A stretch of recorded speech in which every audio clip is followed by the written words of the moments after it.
Padre, nosotros acabamos de cantar que tú nos sostendrás. Tú sostiene el universo por completo en toda su enormidad por el poder de tu palabra. ¿Cómo no vas a sustentar, a sostener a uno de los tuyos comprado a precio de la sangre de tu Hijo? En este primer domingo del año 2021, desconocido para nosotros, pero no incierto, porque tú conoces el futuro y en ti nosotros estamos confiados y en ti nosotros tenemos certidumbre. No tenemos que conocer el futuro si conocemos a quien lo controla para estar en paz. Pero en este principio de año yo quiero presentarte a cada iglesia verdadera a lo largo del globo terráqueo y a cada pastor, a cada predicador que predica tu verdad. Yo quiero, probablemente junto con muchos más, levantarlos hasta tu trono y pedirte que tú nos dé por encima de todas las cosas fidelidad a la proclamación de tu palabra, a tu causa, a tu nombre, a tu gloria por encima de todas circunstancias. Que nosotros no seamos contados entre aquellos que se amedrentaron llegada la prueba, que nosotros no seamos contados entre aquellos a quienes le faltó fe, a quienes le faltó confianza en ti cuando llegó una pandemia que a la luz de toda la historia ni siquiera representa la mayor amenaza que la humanidad haya vivido. Señor, ayuda a tu iglesia a levantarse con la bandera de la verdad. Ayuda a cada pastor a proclamarla con denuedo, sin timidez, y permite que tu pueblo escuche lo que el Espíritu tenga que decir a las iglesias por medio de tu palabra.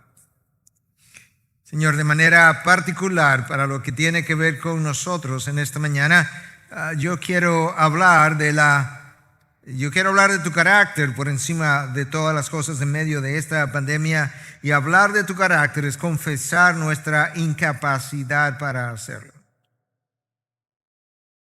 Como decía alguien, si nosotros llegamos al punto de pensar que hemos llegado a comprenderte, hemos llegado a comprender algo que es completamente diferente a lo que tú eres. Tú eres incomprensible.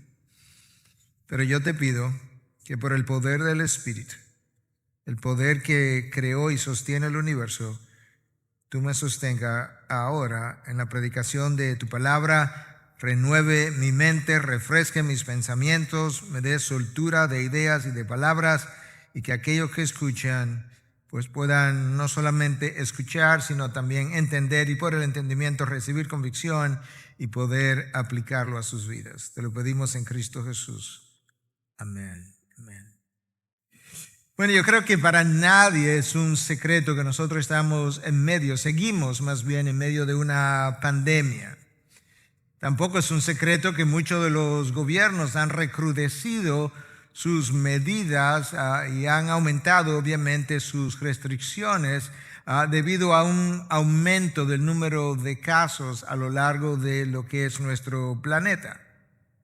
Hoy se habla en muchos medios de una nueva cepa del COVID-19, como se le conoce, cuando en realidad todavía la ciencia no la ha reconocido como una cepa nueva, sino simplemente como una variante. Y las variantes han estado ocurriendo desde enero de este año, cuando la epidemia comenzó en Wuhan, China, y no terminarán. De hecho, en un solo espécimen que se tome de un paciente pueden existir 10, 15 variantes diferentes en un mismo tiempo. Y yo quiero dejar eso sentado simplemente como una forma de decir que el pánico del cual que se ha apoderado de las sociedades no es que no tenga cierta veracidad detrás en cuanto a la prudencia que debemos tener, pero no podemos contribuir a dicho pánico, y mucho menos como iglesia y mucho menos como médico en mi caso particular. No hay evidencia de que esta nueva variante sea más virulenta o pueda causar mayor número de muertes, para citar literalmente al Centro de Control de Enfermedades de Estados Unidos. Sin embargo, hay una emergencia mundial, no lo podemos negar. Hay una pandemia que ha cobrado las vidas de múltiples personas y que no va a terminar en las próximas semanas, aunque tenemos ciertas esperanzas, ¿verdad?, cuando la vacuna llegue, pero quién sabe qué más pudiera venir de camino. Y una de las mejores cosas que un pastor puede hacer, y yo hablaba de eso de hecho en mi cuenta de Twitter recientemente, es preparar la iglesia para el sufrimiento. No hay dudas de que estamos viviendo tiempos difíciles y en mi opinión yo creo que nos abocamos a vivir tiempos aún más difíciles aún, de manera que la predicación de las próximas semanas, meses de las iglesias, sería mi deseo, es que ayudemos a nuestras congregaciones a enfrentar el sufrimiento. Y por eso en esta mañana yo he querido usar este primer domingo del año 2021 para hablar de la conexión que existe entre lo que es el carácter de Dios y tu sufrimiento, o lo podemos invertir, tu sufrimiento y el carácter de Dios.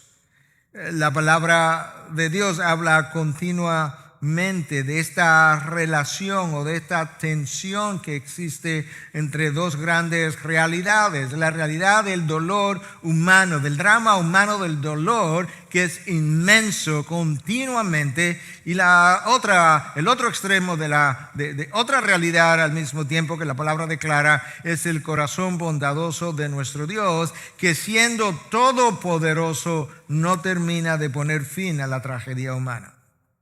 Eso parece ser un dilema. El mismo Dios que declaró al final de 6 días de creación que la creación era buena en gran manera, es el Dios que luego de la caída de Adán y Eva le dice a la mujer: en gran manera multiplicaré tu dolor en el parto y con dolor darás a luz tu hijo. Es el mismo Dios que le dice al hombre en esa misma ocasión: maldita será la tierra por tu causa, con trabajo comerás de ella todos los días de tu vida. De manera que Dios proclama su benevolencia, su bondad al final de los 6 días de creación, y luego, tan pronto la caída ocurre, Dios proclama la santidad de su ser que reacciona ante el pecado. Las acciones de Dios no son más que la puesta en despliegue de quién Él es, de su carácter. De la misma manera que las acciones nuestras lo único que hacen es poner de manifiesto nuestro carácter. El tema del sufrimiento es el tema como de la humanidad en estos meses anteriores y por los meses siguientes. Es el tema de mi mensaje en esta mañana. Es uno de los temas principales en la historia redentora de la Biblia, en la historia de la iglesia. Es uno de los temas más debatidos por académicos cristianos y no cristianos. Es uno de los temas recurrentes aún a nivel de la sociedad en general. Cuando tú lees la Biblia, tú te percatas de que hay grandes temas que son repetitivos a lo largo de la revelación de Dios. Y el sufrimiento es uno de ellos. Déjame leerte un párrafo del autor Tim Keller en su libro Walking with God Through Pain and Suffering, o Caminando con Dios a través del dolor y el sufrimiento. Para que tengas una idea de cuán frecuente es el tema del sufrimiento, cuán frecuente es el tema de esta pandemia en la Biblia. Comienzo de la cita. El libro del Génesis comienza con una explicación de cómo el mal y la muerte entraron en el mundo. El libro del Éxodo, el segundo libro ahora, relata 40 años de Israel en el desierto, un tiempo de intensas pruebas y de juicios. La literatura de sabiduría del Antiguo Testamento, es Eclesiastés y Proverbios y Salmos, es en gran parte dedicada al problema del sufrimiento. El libro de los Salmos ofrece una oración para cada una de las posibles situaciones en la vida, y lo que es sorprendente, cuán lleno está de gritos de dolor y de preguntas atrevidas a Dios acerca del sufrimiento aparentemente aleatorio e injusto. En el Salmo 44, el autor de la devastación ve la devastación de su país y clama a Dios: despierta, ¿por qué duermes, Señor? Levántate. ¿Por qué esconde tu rostro y te olvidas de nuestra aflicción y de nuestra opresión? Versículos 23 y 24. Los libros de Job y de Eclesiastés están casi totalmente dedicados a una profunda reflexión sobre el sufrimiento injusto y sobre la inutilidad frustrante que caracteriza gran parte de la vida. Los profetas Jeremías y Habacuc dan una abrasadora expresión a la queja humana del mal que parece gobernar la historia, Los libros del Nuevo Testamento, como Hebreos y Primera Epístola de Pedro, están casi enteramente dedicados a ayudar a las personas que enfrentan implacables experiencias de dolor y dificultades. Y por encima de todo eso sobresale la figura central de toda la Escritura, Jesucristo, que es un varón de dolores. La Biblia es tanto acerca del sufrimiento como lo es acerca de cualquier otra cosa. Fin de la cita de Tim Keller en el libro que le acabo de citar. Para iniciar nuestra reflexión esta mañana, que es básicamente sobre un versículo de la Biblia, Filipenses 3:10, yo quisiera introducir el versículo primeramente para luego leerlo, y en la mañana de hoy voy a estar leyendo de la Nueva Versión Internacional por una razón de la traducción de una sola palabra básicamente, pero que es apropiada a dicha traducción. El apóstol Pablo comienza a hablar a los filipenses en su carta y le relata cómo había un tiempo en su vida cuando él era un perseguidor de la iglesia, cuando él se consideraba verdaderamente justo en sí mismo, cumplidor de la ley. De hecho, él dice en cuanto a la ley, intachable, cómo él tenía confianza en esa tradición o legado religioso cultural del que él venía, y por eso él hablaba de que él era fariseo de la tribu de Benjamín, circuncidado al 8º día, como quien dice, si había alguien que llenaba todos los requisitos, ese fui yo. Y sin embargo llegó un momento en que Cristo interceptó mi vida y todo eso que yo había ganado, todo eso que yo había considerado como importante, lo considero ahora como basura. El original dice como estiércol, para no usar otra palabra, y lo he cambiado por la ambición de conocer a Cristo. Escucha ahora el versículo 10, que es el único versículo sobre el cual vamos a estar desarrollando todo lo que nos queda. Lo he perdido todo a fin de conocer a Cristo, experimentar el poder que se manifestó en su resurrección, escúchame ahora, participar en sus sufrimientos y llegar a ser semejante a Él en su muerte. Parecería un versículo como corto, pero es un versículo que declara de manera inequívoca y de manera clara 4 ambiciones del apóstol Pablo, que ha considerado todo lo que adelante le daba importancia, lo ha considerado como basura. Y Pablo dice, de aquí en adelante yo quiero 4 cosas y no más. Yo quiero conocer a Cristo, yo quiero conocer el poder de su resurrección o el poder que se manifestó en su resurrección. Yo quiero participar de sus sufrimientos y yo quiero ser semejante a Él en su muerte. No en su gloria, en su muerte. Yo quisiera iniciar entonces con la primera declaración del apóstol Pablo. Yo quiero llegar a conocer a Cristo. Bueno, Pablo lo conoció, Pablo lo conocía. No, Pablo está diciendo, no, yo quiero llegar a conocerlo todavía más. Pablo, pero tú fuiste entrenado por él en el desierto de Arabia por 3 años. Tú estuviste en el tercer cielo como nadie más lo tuvo. Yo te estoy diciendo que yo quiero llegar a conocer a Cristo. Yo necesito más de Él. Todavía hay mucho más que a mí me falta por conocer. Bueno, en Cristo moraba y mora la plenitud de la divinidad. Y si Dios es infinito, no habrá ningún momento ni de este lado de la gloria, ni de aquel, cuando tú y yo podamos llegar a conocer a Dios completamente. Siempre habrá algo acerca de Dios que yo no podré comprender, porque lo finito nosotros no puede contener lo infinito que Él es. El famoso teólogo de los años de 1800 hasta principios de 1900, Herman Bavinck, holandés, Lo resumió de esta manera: la distancia entre Dios y nosotros es el abismo entre lo infinito y lo finito, entre la eternidad y el tiempo, entre ser y llegar a ser, entre el todo, con T mayúscula, y la nada. Él es un ser infinitamente exaltado sobre todos nosotros. La razón por la que estoy enfatizando esa parte de lo que Dios es antes de lidiar con nuestro tema del sufrimiento es precisamente porque una gran parte de la dificultad que el cristiano tiene en lidiar con su sufrimiento personal o el sufrimiento de la humanidad, que algunos de nosotros lo sufrimos también, tiene que ver precisamente con nuestra resistencia muchas veces a creer que este Dios que se declara completamente bondadoso y misericordioso es el que ha providencialmente orquestado las circunstancias que han llegado a mi vida y que la Biblia declara que son buenas para mí, que son necesarias para mí, y si no lo son para mí, serían buenas para la historia redentora. De manera que en esa disyuntiva en la que frecuentemente nos encontramos, de eso yo necesito hablarte a ti y a mí mismo, como ya lo hice toda la semana. Nosotros no sabemos cómo sufrir, o por lo menos cómo sufrir bien. Y aquí hay varias razones directamente relacionadas al carácter de Dios. Número uno, a nosotros nos hace falta confianza en la providencia de Dios.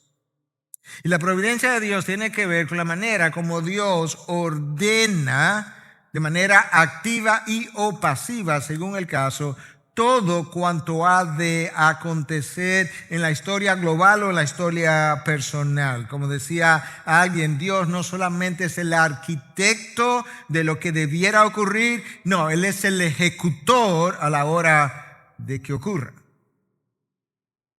No aceptamos que no importa la magnitud de la experiencia de dolor que nos toque vivir, dicha experiencia fue personal y providencialmente orquestada para mí, entendiendo Dios con todo lo que Él sabe, que en dicha experiencia, sobre todo si tiene que ver con uno de los hijos de Dios, estará involucrada no solamente la gloria de su nombre, pero estará también involucrado el bienestar tuyo y mío.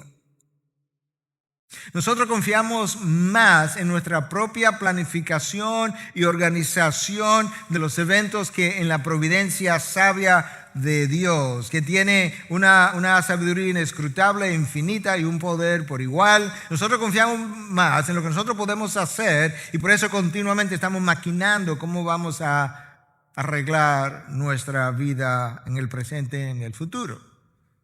A nosotros nos hace falta confianza en su soberanía, que tiene que ver con el derecho y el poder que Dios tiene de hacer todo cuanto a Él le plazca, todo el tiempo ignorando que su soberanía me hace bien. Escúchalo otra vez, su soberanía me hace bien.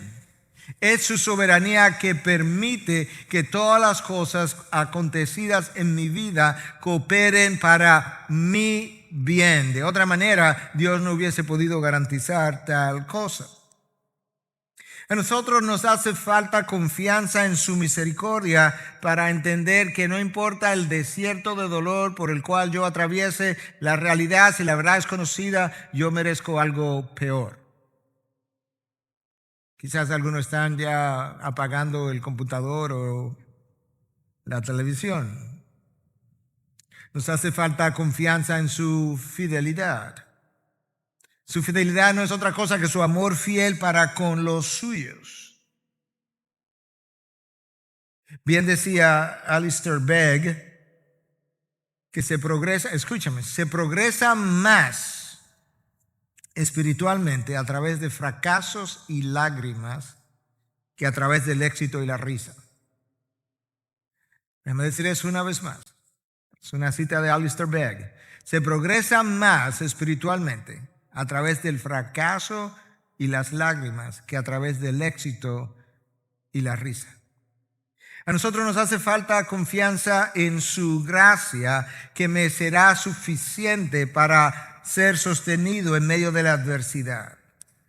Pensamos que la gracia de Dios está relacionada únicamente con las bendiciones que a mí me llegan, y sobre todo cuando las bendiciones no son merecidas. Pero yo no creo que la mayoría de los cristianos entienden a qué nos referimos cuando hablamos de la gracia de Dios, porque es la gracia de Dios que a mí me sostiene. Es la misma gracia que a mí me corrige. Es la misma gracia que a mí me perdona. La misma gracia que me perdona es la gracia que me disciplina. Es la gracia que me reprende. Es la gracia que me protege. De manera que nosotros necesitamos mayor confianza en la gracia de Dios. Es la gracia que me lleva a su presencia el día que yo muero. Como si nada de eso, todo eso no fuera suficiente, a nosotros nos hace falta confianza en su poder. Y cuando nosotros estamos en medio de la dificultad, en medio del desierto, la forma como nosotros imaginamos su poder es Dios levantando quizás un viento que nos saque del desierto y nos ponga de aquel lado ya de la tierra prometida, y ahí estaríamos disfrutando. Pero no nos gusta el uso que Dios hace de su poder, cuando en vez de levantar el viento y sacarme del desierto, me sostiene en el desierto por el mismo poder, realizando sus propósitos en mí y eventualmente a través de mí. No nos gusta la manera como Dios parece manejar su poder santo. La razón principal por la que nosotros tenemos dificultad en lidiar con el dolor y el sufrimiento es desconocimiento del carácter de Dios. La mejor ilustración bíblica de lo que yo acabo de decir es el personaje Job, uno de mis personajes favoritos. Un personaje que Dios declara como un hombre intachable, como ningún otro quizás en su tiempo. Este es el hombre que ilustra lo que yo acabo de decir, que la razón principal por la que nosotros no lidiamos bien con el dolor es desconocimiento del carácter de Dios. Ustedes conocen la historia, yo no tengo el tiempo para entrar en los detalles, pero Job tiene una experiencia de dolor como probablemente ningún otro la haya tenido, por lo menos algún otro que yo conozca. Y Job está luchando justamente con el dilema de que yo estoy en esta enorme dificultad. Yo he tenido una relación extraordinaria con mi Dios. Yo necesito hablar con Él. Dios parece escondido. Dios no me habla. Yo no entiendo qué es lo que yo he hecho. Yo estoy dispuesto a defender mi integridad delante de Dios. Y Él comienza entonces un poco como a enorgullecerse de su integridad y a quejarse un poco también de la no entrevista que Dios le está dando. Yo le he pedido una entrevista a Dios, Dios no me la está dando, yo estoy molesto. Y llega un momento en que Dios se le aparece. Ustedes me han oído decir esto otras veces, y en vez de responderle preguntas a Job, Dios cuestiona a Job y le hace 63 preguntas de la creación material. Escucha lo que pasó con Job al final, cuando Dios le dice, respóndeme. Job respondió entonces al Señor y le dijo, yo sé bien que tú lo puedes todo. Escucha, esta es la adoración de Job, que no es posible frustrar ninguno de tus planes. Job se cuestiona a sí mismo ahora y dice, ¿quién es este? Has preguntado, tú has preguntado eso, que sin conocimiento oscurece mi consejo. Tú, Dios, me preguntaste eso a mí, yo lo reconozco. Reconozco que he hablado de cosas que no alcanzo a comprender, de cosas demasiado maravillosas que me son desconocidas.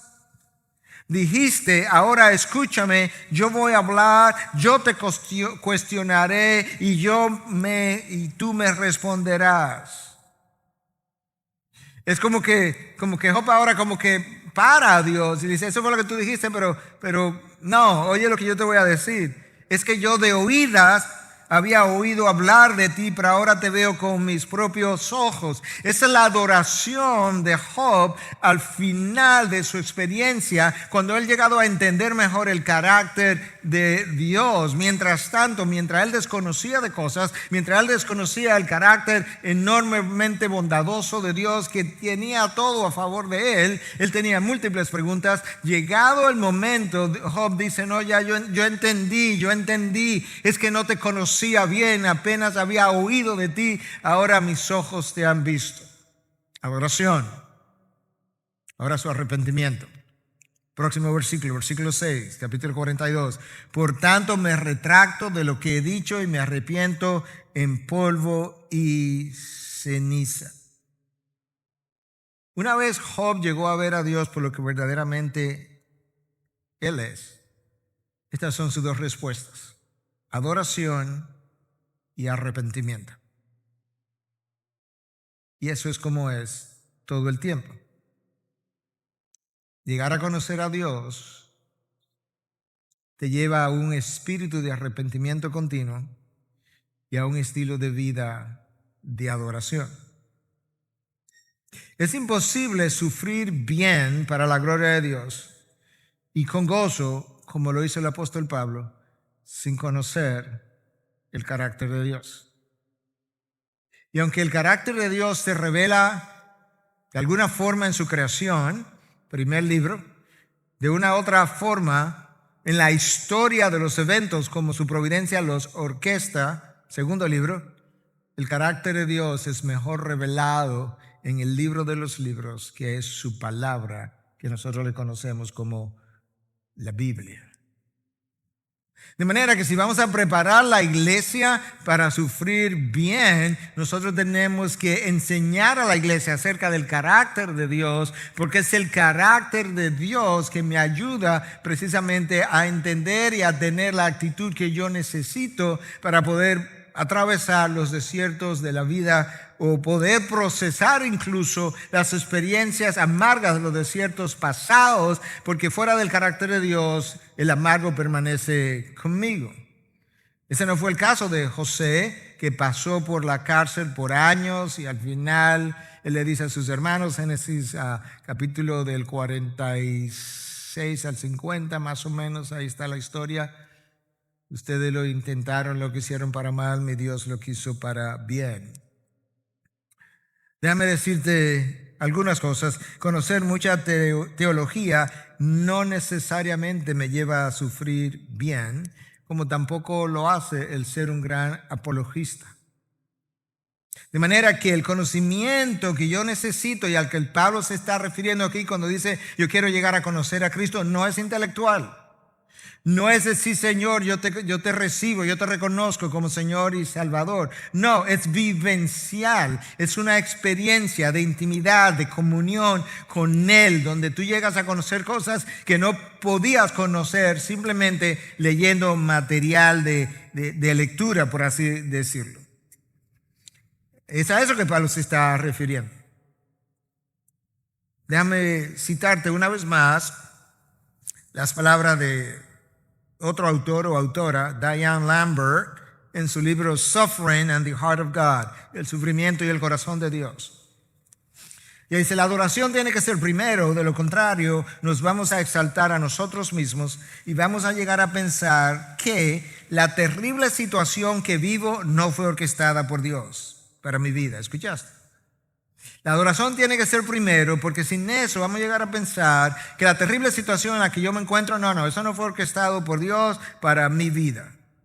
Si vas a caminar bien, ella agrega, entre aquellos que están sufriendo, entonces comienza en tus rodillas adorando al Dios que debe permear todo tu ser si tú vas a traer vida a lugares muertos. En otras palabras, si tú vas a participar de los sufrimientos de Cristo y vas a tratar de ayudar y caminar entre aquellos que están sufriendo, que es la humanidad, entre aquellos que están sufriendo los efectos de la pandemia, entonces comienza de rodilla a adorar a ese Dios. Escucha con atención cómo se desarrolla, cómo se da la interacción entre mi sufrimiento y el carácter de Dios. Una teología correcta, vamos a comenzar ahí.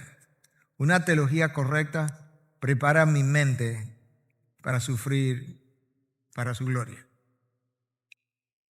¿Conoces tú esa teología? No si la has leído, si la has rumiado, si la has meditado, si la has llevado a la práctica. Una teología correcta prepara mi mente para sufrir para su gloria. Un caminar íntimo con Cristo, que es a lo que Pablo está aludiendo. Un caminar íntimo con Cristo prepara mi corazón para experimentar su paz y para experimentar gozo en medio del dolor. Pregunta, entre tú y Dios.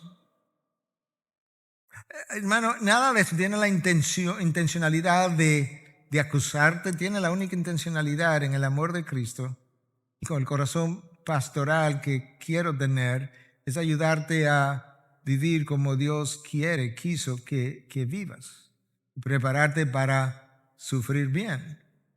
Entonces la pregunta es, ¿estás caminando día a día íntimamente con Cristo o pasan días cuando ni hablas con Él ni lees de Él?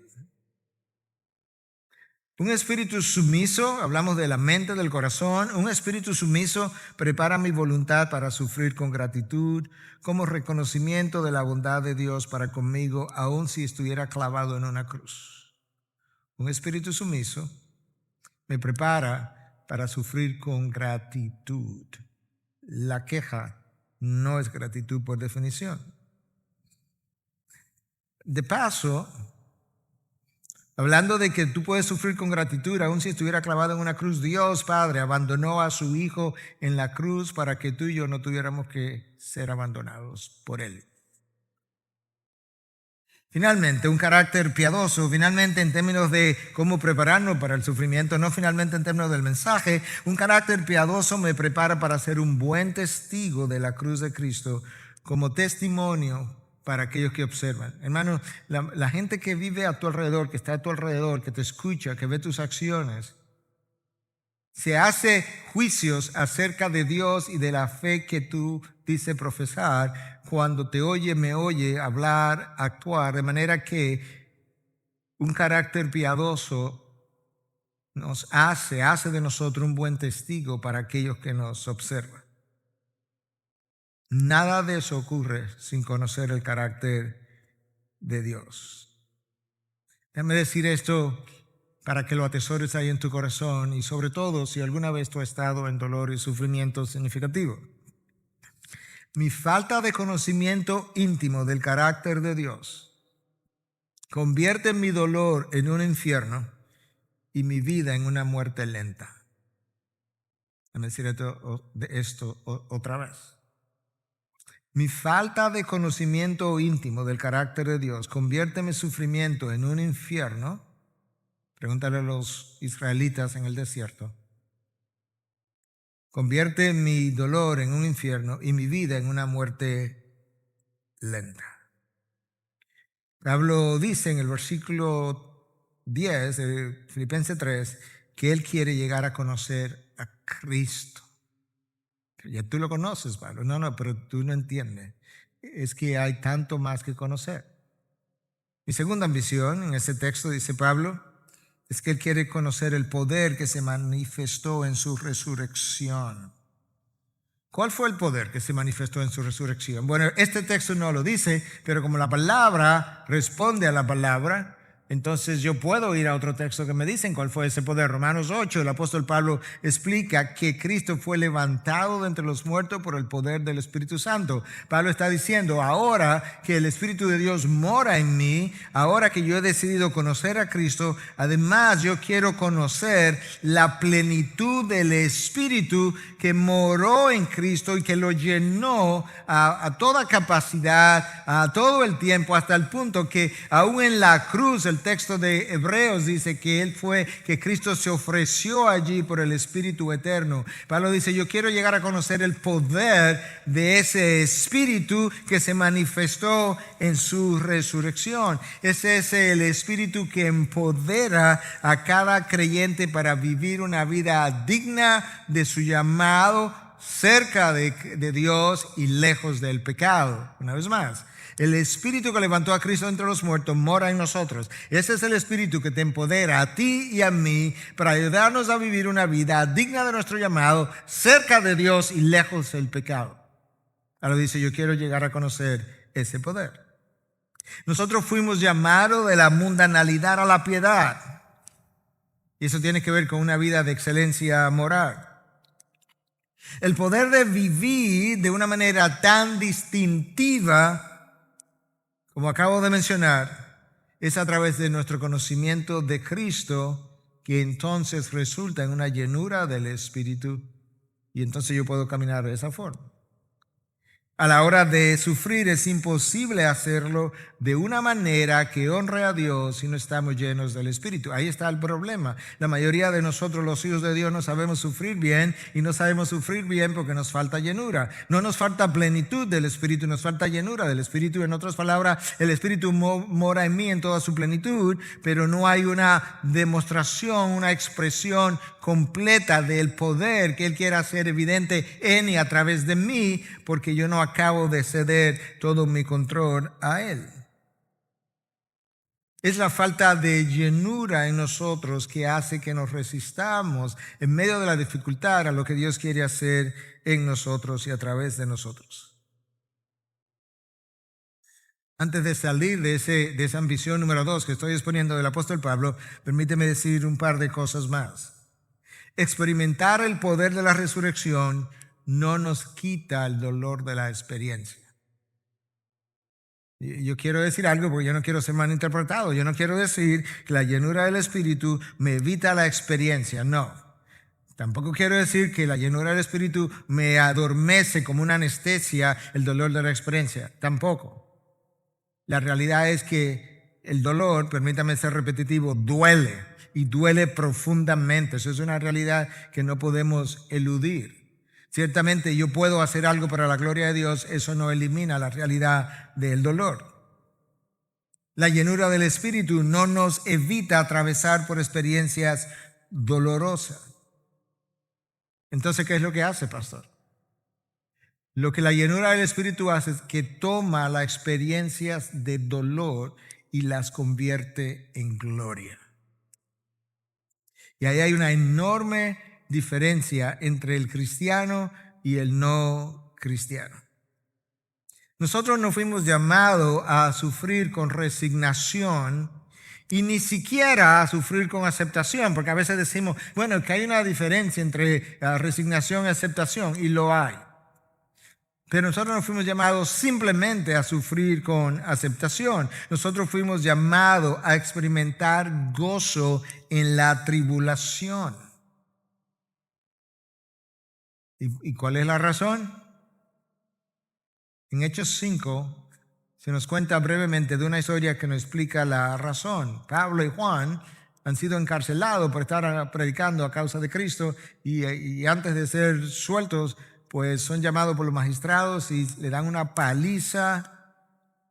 Imagínate el dolor de los látigos, la ropa era quitada, eran desnudados y los látigos, no nos dicen cuánto, pero la tradición era hacer 39 latigazos. Y resulta que cuando ellos se paran de ahí, de haber sido latigados, dice que ellos salieron regocijándose por haber sido encontrados dignos de sufrir por su nombre. Wow.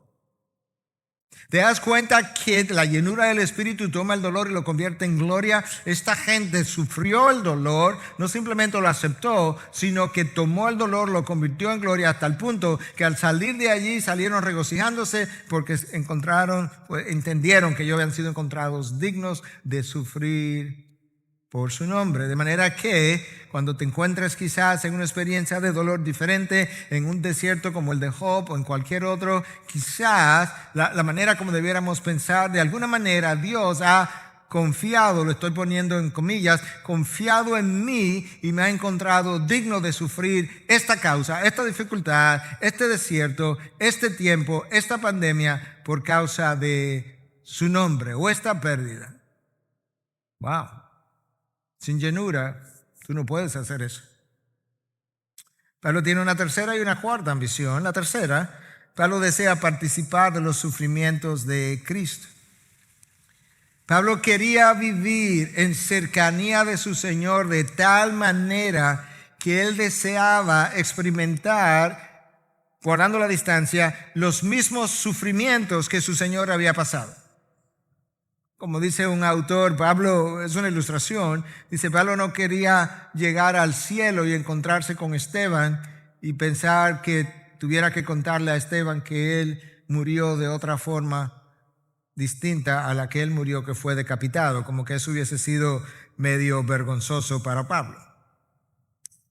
Pero Pablo entendía algo más que tú y yo necesitamos entender en términos de nuestras vivencias. ¿Sabes qué? Pablo quiere vivir cerca de Cristo y quiere vivir cerca de Cristo a través de la tribulación y la dificultad. No para que Cristo les sea de anestesia, ese no es el punto, ese no es el deseo. Es que Pablo entiende algo que tú y yo necesitamos entender, es que no hay ninguna cosa, ninguna experiencia que acerque más a dos personas que atravesar un mismo desierto de dolor juntas.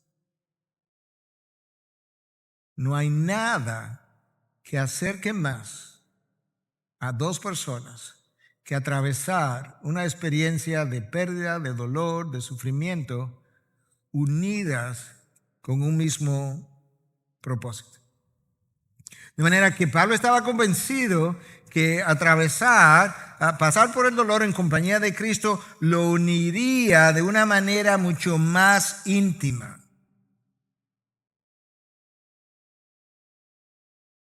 Permítame, yo tengo hoy un poco más de un número de citas mucho más numerosas que en otras ocasiones, pero es a propósito, porque creo que hay alguna gente que ha podido meditar a lo largo de 20 siglos, ¿verdad?, de la historia de la iglesia, y ha podido decir algunas cosas en pocas palabras que no pueden quedarse fuera. Decía esta autora una vez más, Diane Lambert, en su libro Suffering and the Heart of God, el sufrimiento y el corazón de Dios, que Dios te lleva hacia Él con el sufrimiento para darte más de Él.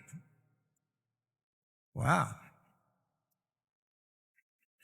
Dios sabe que la forma de traerte más cerca de Él no es en las buenas, no es en el resort, no es en la saciedad, es en la carencia. Y Dios usa ese sufrimiento para traerte a Él, pero para darte más de Él. Pablo sabe eso y Pablo dice, yo quiero vivir, yo quiero participar de los padecimientos de Cristo porque ellos me van a acercar a Cristo y ahí en su cercanía yo voy a tener mucho más de Él.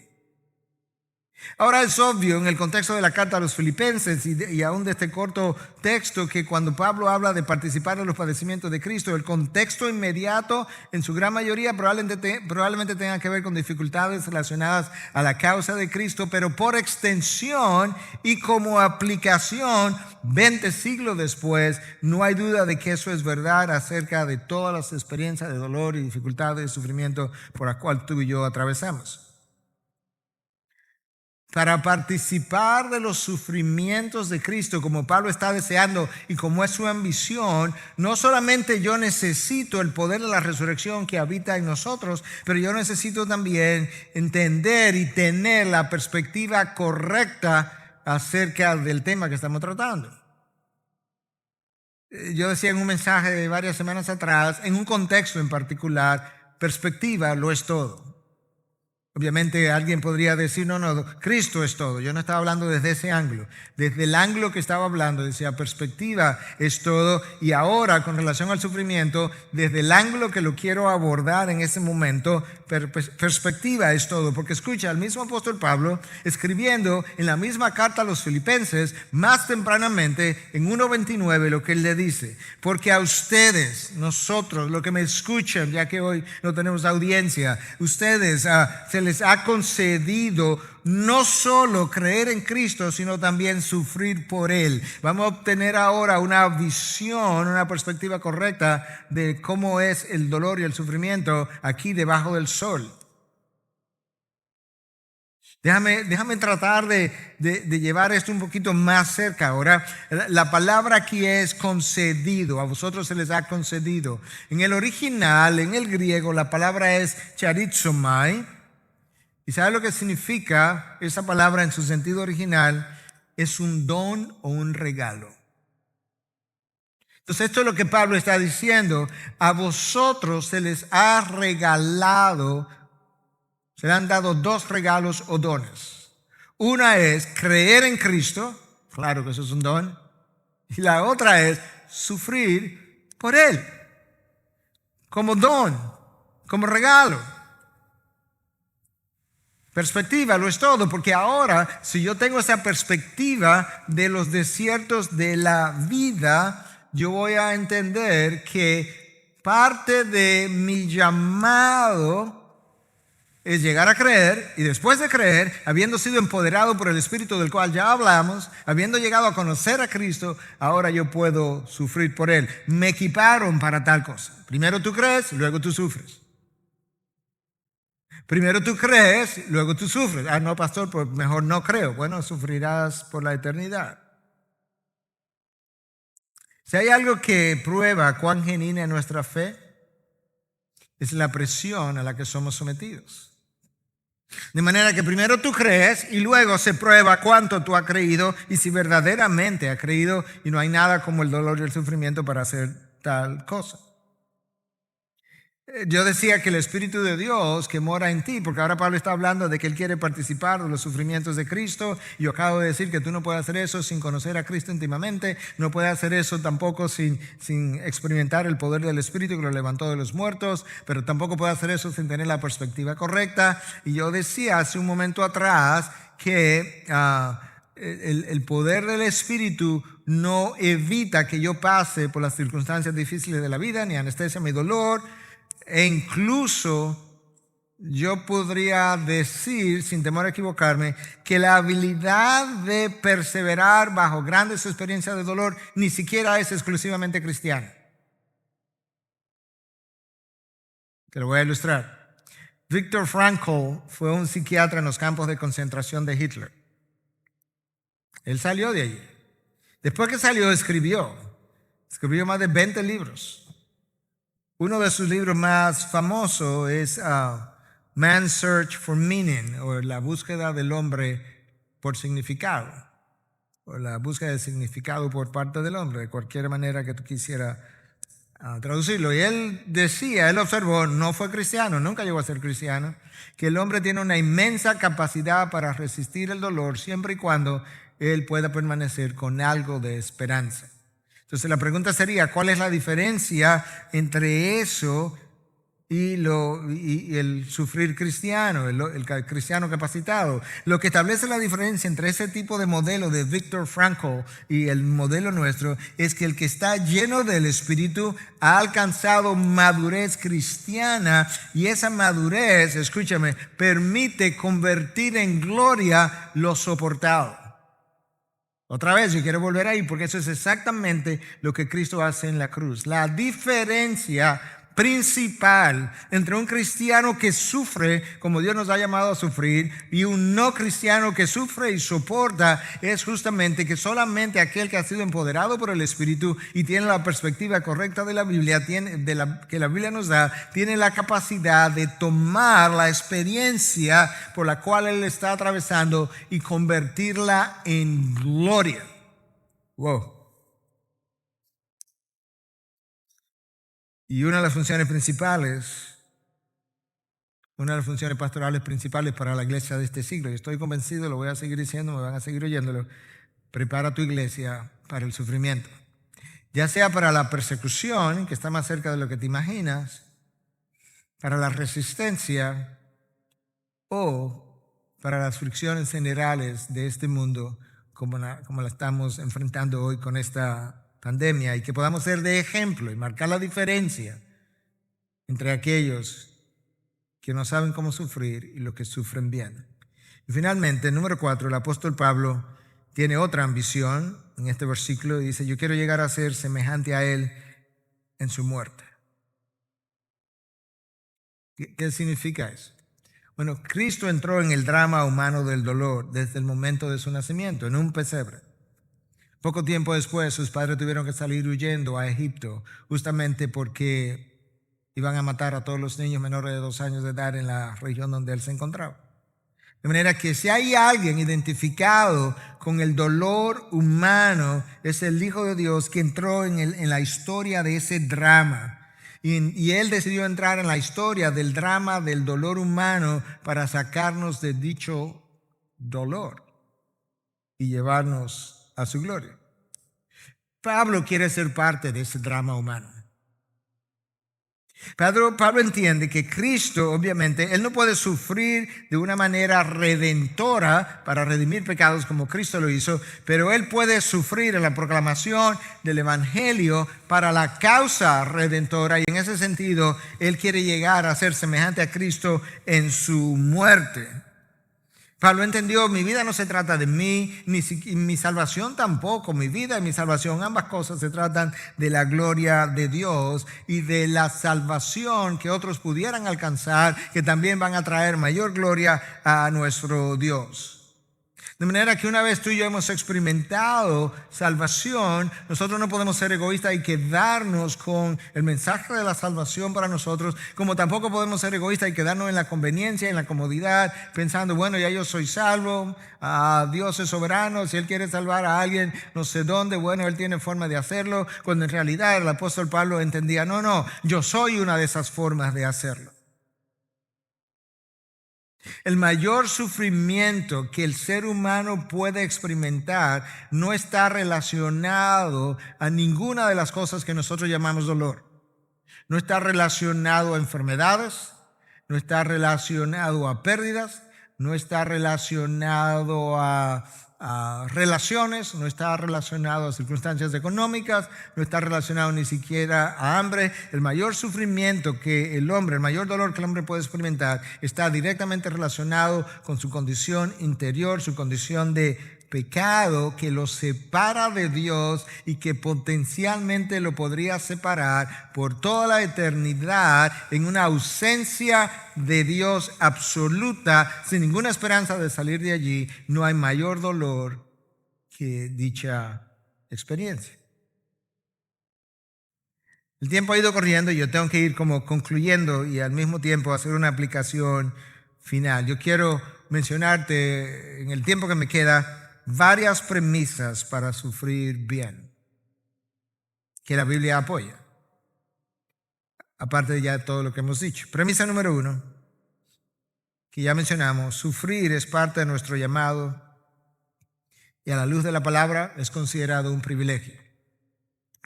Sufrir para honrar a Dios por causa de Cristo es parte de tu llamado, y no solamente tu llamado, es un privilegio. Que Dios piense que un Job tenía la capacidad, empoderado por Él, para pasar por el desierto y terminar adorándole. Premisa número 2. A partir de Génesis 3, nosotros habitamos en un mundo de injusticia y de dolor continuo a niveles que ninguno de nosotros va a experimentar. Yo no sé cuál es tu nivel de dolor y sufrimiento. Y yo no quiero minimizar tu dolor y tu sufrimiento, porque quizás es inmensamente mayor que el mío, que lo que ha sido el mío. Puede ser, no lo sé. Pero yo simplemente quiero mencionarte que hay un mundo alrededor de nosotros inmenso que sufre cada segundo. Escucha un par de ilustraciones simplemente. A nivel mundial se estima que hay hasta 1,000 millones de niños. 1,000 millones de niños de la edad de 2 a 17 años que han sufrido violencia, ya sea física, sexual o emocional, o negligencia en el último año. En 12 meses. Wow. Una segunda ilustración y continúo. Se estima que existen unos 100 millones de niños que viven en la calle. 100 millones de niños que viven en la calle, de los cuales 40 viven en Latinoamérica, donde tú y yo vivimos. Nosotros estamos hablando de otro nivel de dolor. Nosotros estamos hablando de dolor que nosotros ni siquiera sabemos cómo medir. No solamente en el momento de la experiencia que ellos tienen, es lo que dura después, las cicatrices de la experiencia. Premisa número 3. Esto es vital, esto es algo esto es algo que sale de un libro de Paul David Tripp que se llama Sufrimiento. Yo creo que es una de las cosas más insightful, dirían en inglés, más sabias quizás, sería la traducción al español, que tú pudieras como rumiar un poco. Escucha, porque suena como un trabalengua. O sea, pon atención. Tú nunca sufres solamente aquello que estás sufriendo. Repetiré eso otra vez para que entienda el trabalengua después. Tú nunca sufres solamente aquello que estás sufriendo. O sea, tú sufres algo más que lo que estás sufriendo. Sino que también tú sufres la manera como estás sufriendo eso que estás sufriendo. Espero que se haya entendido. Hay un sufrimiento de algo que tú estás atravesando. Tú no simplemente sufres eso. Tú sufres algo más. Tú sufres la manera como estás sufriendo aquello que estás sufriendo, dice Paul Tripp. En otras palabras, no tiene que ser así. Puede ser a la manera de José. Puede ser a la manera de Daniel. Puede ser a la manera de Pablo. Puede ser diferente. Premisa número 4. Paul Tripp de nuevo. Tu sufrimiento está más poderosamente influenciado por lo que está en tu corazón que por lo que está en el mundo alrededor de ti. Tu experiencia del desierto en el Éxodo, los 40 años en el Éxodo, esa experiencia estuvo más poderosamente influenciada por lo que estaba en el corazón de los israelitas que por lo que estaba ocurriéndole a ellos en el desierto. Jonás es el mejor ejemplo individual de lo que yo acabo de decir. El sufrimiento de Jonás, desde su huida, la tirada al mar, el ser tragado por un gran pez, el ser vomitado en Nínive y el luego tener que ir a Nínive a regañadiente en contra de su voluntad todo el tiempo quejándose contra Dios, estuvo más relacionado a la condición del corazón de Jonás que a la misión que Dios le había otorgado que llevara a cabo. Hay otras premisas, el tiempo no me da, que pudiéramos considerar en otros mensajes, pero Pablo conocía estas premisas. Pablo conocía estas premisas tan bien que Pablo decía, por tanto, yo me glorío en las tribulaciones. Yo les doy la bienvenida a la tribulación. Yo aplaudo la tribulación, mi cercanía a Cristo, la manera como me empodera, la manera como me consuela, la manera como yo sirvo de testigo a la causa de Cristo, la manera como otros pueden ver mi ejemplo, la manera como yo puedo desplegar el privilegio que es poder mostrar las enormes gracias de Cristo sobre mi vida, me llevan a no hacer ninguna otra cosa que no sea gloriarme en la tribulación. Porque la tribulación me permite poner en despliegue lo que yo siento en mi interior. Y es que mi mayor ambición ya no es el tener un nombre, ya no es considerarme fariseo de fariseo, ya no es contar con mi propia justicia. Mi mayor ambición son resumidas en el hecho de que yo quiero llegar a conocer a Cristo, número 1. Número 2, yo quiero llegar a conocer el poder que se manifestó en su resurrección. Número 2, yo quiero, después que llegue a conocer el poder que se manifestó en su resurrección, yo quiero participar de sus padecimientos y finalmente yo quisiera llegar a ser como Él en su muerte. Todo lo demás palidece ante lo que pudiera ser la búsqueda de los hombres. Ese es mi deseo, esa es mi ambición, eso es lo que a mí me mueve, como diría en inglés, that's my driving force. Eso es lo que a mí me empuja hacia adelante. Y si tú y yo desarrollamos esa perspectiva, esa dimensión que Pablo tenía acerca del carácter de Dios, acerca de su llamado, de la causa de Cristo, del privilegio que es sufrir por Él, nosotros estaremos preparados a sufrir bien. No importa si es esta pandemia, la próxima pandemia, otras circunstancias, otras dificultades o algo que sea más de índole personal. Que Dios sea contigo, hermano. Que Dios sea contigo, amado pastor, si estás viendo esto ahora o después. Que Dios sea con tu iglesia y que esta sea la hora de la iglesia cuando la historia sea contada, que esta sea una hora que se cuente para la gloria de Cristo de cómo sus iglesias hicieron la diferencia y cómo ellas confiaron en medio de la dificultad, en medio del dolor, que nosotros podamos decir, ¿cómo no vamos a confiar en nuestro Dios? En la abundancia, pero también en la escasez. Padre, gracias por tu palabra de poder, por tu palabra honesta, cuando declaraste a través de tu Hijo en las últimas horas de su vida, en este mundo tendréis tribulación, pero en mí tendréis paz. Padre, yo te pido en el nombre de Jesús que tú permita que la tribulación continúe hasta que finalmente seamos llevados a la cercanía de tu ser, porque ahí encontraremos más de ti. Para eso nos llevará.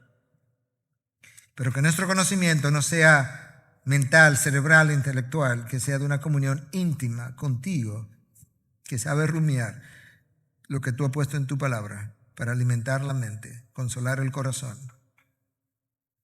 entregar la voluntad y vivir apasionadamente por ti. En Cristo Jesús te lo pido. Amén. Amén.